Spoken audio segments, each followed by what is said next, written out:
کذالک، اور ہم نے ایسا ہی کیا. فَأَوْرَثْنَاهَا بنی اسرائیل، اور ان کا وارث کر دیا بنی اسرائیل کو. یعنی اللہ تعالیٰ فرما رہا ہے کہ ان کی جائیدادیں، ان کے باغات، ان کی نہریں، ان کی ساری چیزوں کا وارث ہم نے بنی اسرائیل کو کر دیا. اب بنی اسرائیل کر دیا، کس طرح سے کر دیا؟ تو اس کی تفسیر میں علماء نے بہت ساری گفتگو فرمائی ہے، اور اپنے اپنے علم کے مطابق سب نے گفتگو فرمائی. کیونکہ بنی اسرائیل واپس مصر لوٹ کے نہیں آئے تھے، وہ مصر لوٹ کر نہیں آئے تھے، وہ تو وہاں سے چلے گئے تھے. کیونکہ یہ درمیان میں سمندر تھا، مصر کے درمیان میں اور افریقہ کے درمیان میں، کیونکہ مصر افریقہ میں آتا ہے اور عرب کے درمیان میں، بحر قلزم کہتے ہیں. تو اس کے لوٹنے کے بعد پھر ادھر کو پار کرنے کے بعد سیدنا موسیٰ علیہ السلام نے ان کو حکم دیا تھا کہ چلو ارض مقدس کی طرف چلو، وہاں پہ جانے کا ہمیں حکم دیا گیا، اور وہاں پہ جبارین کی قوم ہے ان سے جہاد کرنا. تو انہوں نے کہا نہیں ہم نہیں جائیں گے، آپ جاؤ، تمہارا رب جائے، ہم یہیں پہ رہیں. کیونکہ یہ غلامی کی زندگی گزاری تھی اس قوم نے، اور غلام لوگوں میں کوئی حوصلہ نہیں ہوتا. جو غلامی کی زندگی گزارتے ہیں ان میں کوئی ہمت نہیں ہوتی، وہ اپنے جیسے سے نہیں لڑ سکتے، اپنے سے زیادہ طاقتور سے کیا لڑیں گے. تو ان لوگوں کو وادی دیا میں اللہ تعالیٰ نے چھوڑ دیا 40 سال کے لیے، اور وہاں پر یہ 40 سال تک خوار ہوتے رہے. لیکن برحال اس دوران میں اللہ کی رحمتیں بھی آئی، منو سلوا اسی میدان میں نازل ہوا تھا، اور وہاں پر ان کی جو اولاد ہوئی وہ پھر آزاد ماحول میں اولاد پیدا ہوئی تھی، آزاد ذہنیت کی تھی، کھلے دماغ کی تھی. انہوں نے پھر موسیٰ علیہ السلام کے ساتھ جا کر وہ بیت المقدس کی طرف گئے تھے وہ لوگ، اور جنہوں نے انکار کیا تھا ان میں سے کوئی بھی بیت المقدس نہیں جا سکا.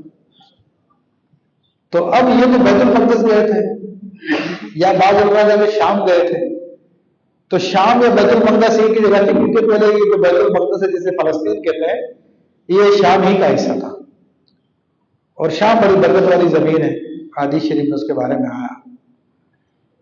تو اللہ نے فرمایا کہ ہم نے بنی اسرائیل کو ان کا وارث بنا دیا. حالانکہ شام الگ جگہ ہے اور یہ علاقہ مصر ایک الگ جگہ ہے، تو کیسے وارث ہوئے؟ تو حضرت شیخ احمد بن عجیبہ الشاذلی رحمۃ اللہ تعالیٰ علیہ، ان کی تفسیر بحر مدید میں ہے، انہوں نے بڑی اچھی تعبیر اس کے بیان فرمائی.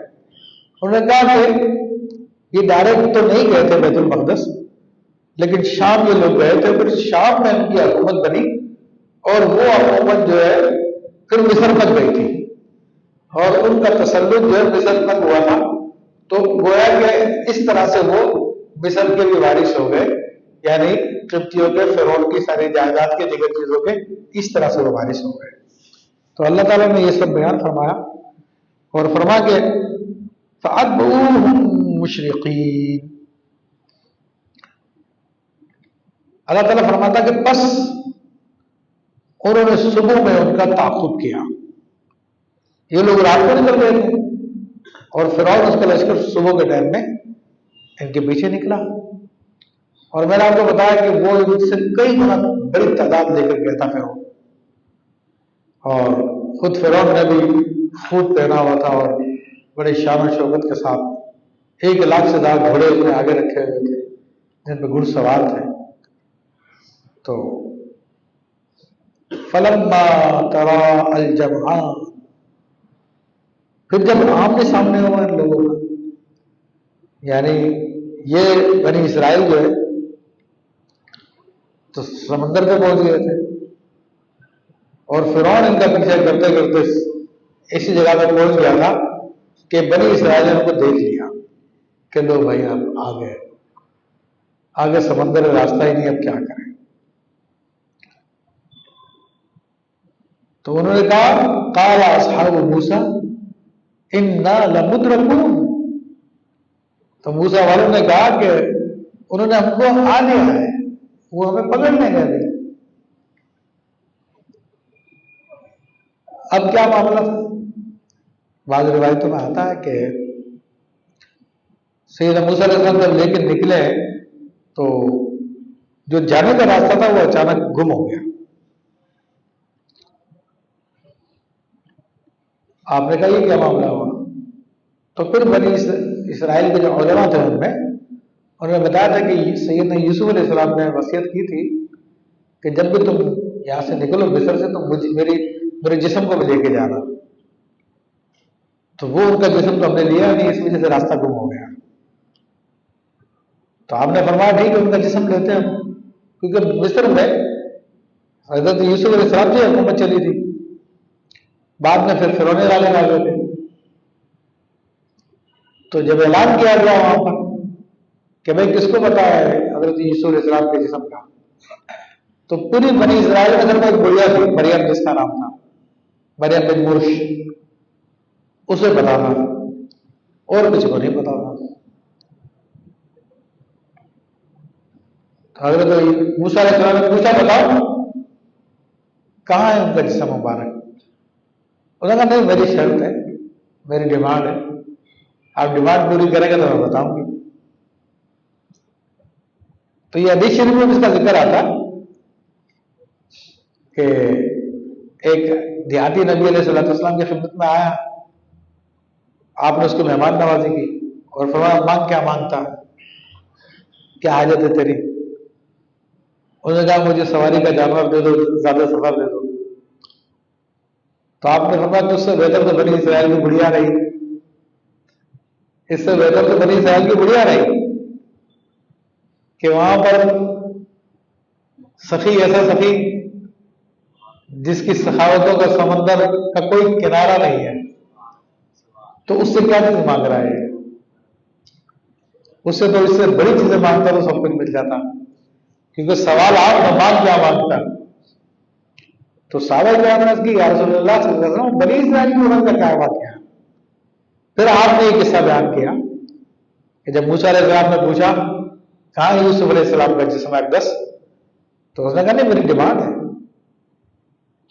تو ڈیمانڈ کیا؟ تو خیر اس میں بہت ساری باتیں ہیں، اس میں سے ایک اس کی جو مشہور جو صحیح روایت میں آئی ڈیمانڈ وہ یہ کہ جنت میں آپ کے ساتھ ہوں گے اور آپ کے مقام میں رہوں گی. تو موسیٰ علیہ السلام کو اس کی بات پسند نہیں آئی، تو اللہ تعالیٰ نے پھر وحی کے ذریعے فرمایا کہ اس کی بات کو مان لو. اور بعض روایتوں میں آتا ہے اس نے کہا کہ مجھے ابھی بھی جوانی چاہیے. تو میرا دوست نے ڈیمانڈ کی تو اس کو مل گئی. تو اس نے پھر کہا کہ چلو آؤ میرے ساتھ میں دکھاتی ہوں یوسف علیہ السلام کا جسم کہاں ہے. تو ایک وہ چھوٹی خلیج کی کھاڑی جس کو کہتے ہیں وہاں پہ پانی آیا تو اس نے کہا یہاں سے پانی ہٹاؤ. جب پانی ہٹوایا تو وہاں سے پھر زمین کھلوائی تو وہاں سے سیدنا یوسف علیہ السلام کا جسم مبارک نکلا. ان کو جب لیا تو راستے سارے کھل گئے، لیکن آگے اب دریا سمندر پہ پہنچ گئے اور آگے پیچھے سے فرعون آ گیا. اگر فرعون کو بھی اللہ تعالیٰ نے روکا، جب بہت قریب پہنچ گیا تھا ایک روایت کے مطابق کہ اللہ تعالیٰ نے آندھی چلائی زبردست قسم کی، تو جس کی وجہ سے فرعون کا راستہ مشتبہ ہو گیا، جس سے تھوڑا لیٹ ہو گیا وہ. لیکن میرا جتنا فاصلہ اللہ نے رکھنا تھا رکھا. اب یوں سمجھ لیجیے کہ ایک لشکر دوسرے لشکر کو دیکھ رہے ہیں، وہ ان کو دیکھ رہے ہیں ان کو دیکھ رہے ہیں، تو کتنا فاصلہ ہوگا؟ اگر کھلے میدان میں 1 میل کا فاصلہ ہوگا، 2 میل کا فاصلہ ہوگا، کیونکہ کھلے میدان میں انسان دور تک دیکھ سکتا ہے لیکن بہت زیادہ دور تک نہیں دیکھ سکتا. تو یوں سمجھ لو دونوں لشکروں نے ایک دوسرے کو دیکھ لیا، انہوں نے ان کو دیکھ لیا ان کو دیکھ لیا. اب موسیٰ علیہ السلام کے ساتھ جو لوگ تھے ان میں ایک حزقیل بھی تھے. حزقیل یہی وہ مومن آل فرعون ہے جو فرعون کی قوم میں سے جو ایمان لے کر آئے تھے، اور ان کی بیٹی تھی آسیہ، وہ فرعون کی بیوی تھی، تو وہ بھی ایمان لے آئی تھی. اور ایک یہ بڑھیا یہ بھی ایمان لے کے آ گئی تھی. تو یہ 3 لوگ تھے، بلکہ بڑھیا تو یہ بنی اسرائیل میں سے تھی، دوسری کوئی خاتون ہے جو ایمان لے کے آئی تھی. یہ 3 بندے تھے. ایک روایت کا اچھا یوشع علیہ السلام وہ موسیٰ علیہ السلام کے نائب تھے، لیکن وہ انہیں میں سے بنی اسرائیل میں سے تھے. تو انہوں نے کہا کہ حضرت کہاں جا رہا ہے، کہاں راستہ ہے؟